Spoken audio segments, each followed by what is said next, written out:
Tahun baru Masehi bukan yang dipermasalahkan adalah zatnya bulan dan hari, akan tapi kebiasaan dan kebudayaan yang terjadi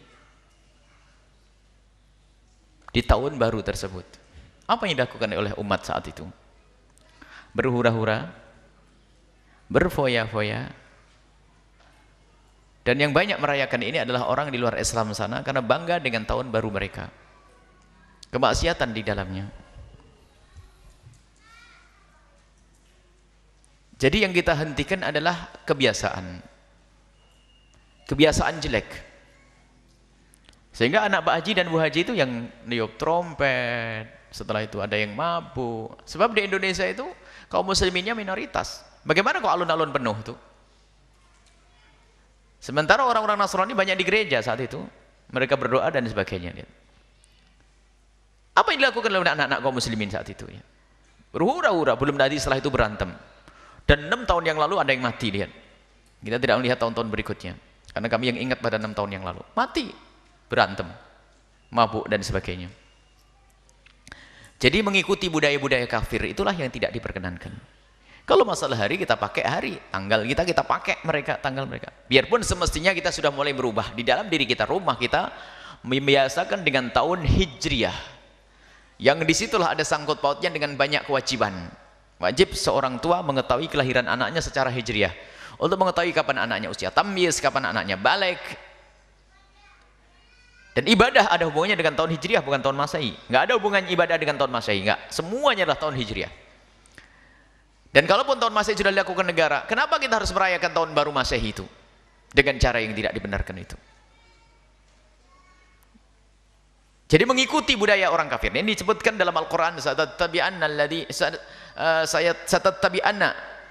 satattabi'unna sananal ladzina min qablikum shibran bi shibrin dhira'an bi dhira'in hatta law dakhalu fi hujri dabbin la dakhaltumuh.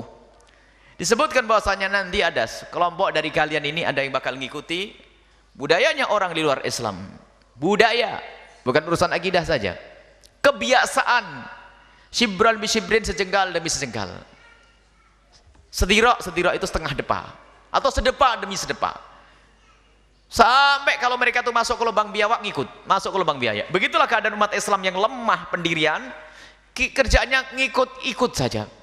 Dan memang umat Islam ini banyak yang lemah pendirian. Coba, kita itu heboh dengan merayakan tahun baru Masehi. Tanyakan dengan masyarakat yang ada di Cina sana, tanyakan masyarakat yang ada di Amerika dan di Eropa, mereka juga ngerti ada tahun Hijriah. Kalau alasannya untuk bersenang-senang, mereka juga tidak pernah punya keinginan untuk merayakan tahun baru Hijriah. Yuk. Mereka juga senang berlibur ya. Berlibur senang mereka, akan tapi pun mereka tidak pernah punya kepikiran dan tidak pernah punya keinginan untuk merayakan tahun baru Hijriah. Tapi umat Islam di negeri kita ini habis, mulai tahun baru Masehi, nanti tahun baru Cina, nanti tahun baru apalagi, nah habislah. Giliran tahun baru Hijriah, tidur. Muncul kemunafikan di sini. Hendaknya kita bangga dengan Islam. Itulah yang jadi masalah, jangan dianggap remeh. Yang berbangga dengan tahun baru Masehi lalu lupa dengan tahun baru Hijriah, munafik nanti. Kenapa tidak kita mengutamakan sesuatu yang sambung dengan Nabi SAW? Permasalahannya adalah tidak sesepele yang disampaikan tadi. Kalau masalah pernah dipakai, kita pakai. Kalau tidak pakai, beda hitungannya nanti. Termasuk pengajian kita keliling, sementara pakai tahun baru Masehi. Kenapa? Karena kalau pakai tahun Hijriah nggak ketemu harinya nanti. Karena apa? Orang di sana masih tahun Masehi. Tapi kita harus buat perubahan pada suatu ketika nanti.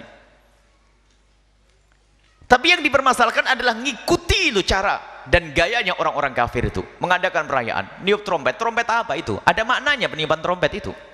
Bukan sekedar ikut-ikutan. Ada makna daripada niup trompet. Belum lagi kumpul lagi perempuan yang gak karu-karuan, Masya Allah. Dan memang banyak di antara anak-anak kita itu datang ke kota itu tidak ada tujuan, hanya karena tahun baru, melihat ramainya kota. Biarpun ternyata di situ setan juga menarik, sehingga ketemu laki-laki dengan perempuan, pacaran dan sebagainya, sampai bab zina. Maka perlu kita hentikan dengan bermacam-macam cara. Menghentikan itu bermacam-macam cara. Ada menghentikan, jangan kau lakukan. Itu kapan? Jauh-jauh hari. Jangan kamu lakukan. Akan tapi ini adalah di saat banjir itu belum tiba. Di saat banjir belum tiba, kita masih bisa membuat bendungan. Tapi kalau sudah banjir datang, susah membuat bendungan. Akan tapi hendaknya sekarang kita arahkan. Kita tidak merayakan tahun baru Masehi. Itu daripada anak kumpul di situ, kita rubah saja, ayo. Dan ini adalah tradisi para salafun saleh dalam merubah masyarakat dengan budaya-budaya yang salah menjadi budaya Islami itu. Mengislamkan budaya. Bagaimana mereka kita lupakan dengan tahun baru Masehi? Dengan cara kita mengadakan acara apa itu? Alhamdulillah ini sudah banyak para ulama-ulama yang ingin mengadakan acara di alun-alun, tapi untuk mengcounter agar anak-anak tidak mabuk, agar ada anak tidak niat trompet, agar anak-anak membaca sholawat. Dan alhamdulillah di Cirebon sudah beberapa kali, di Indramayu akan diadakan, di Brebes, di Tegal, masya Allah. Dan kemarin ada pertemuan para ulama-ulama yang harus menghentikan anak-anak kita supaya tidak larut dengan budaya mereka. Kita harus membuat maulidan. Kita kenalkan kepada Nabi SAW, kita kenalkan kepada Islam. Sehingga banyak di antara mereka itu yang ke kota itu hanya pengen lihat ramainya kota, dengar pengajian akhirnya pulang tobat itu nanti.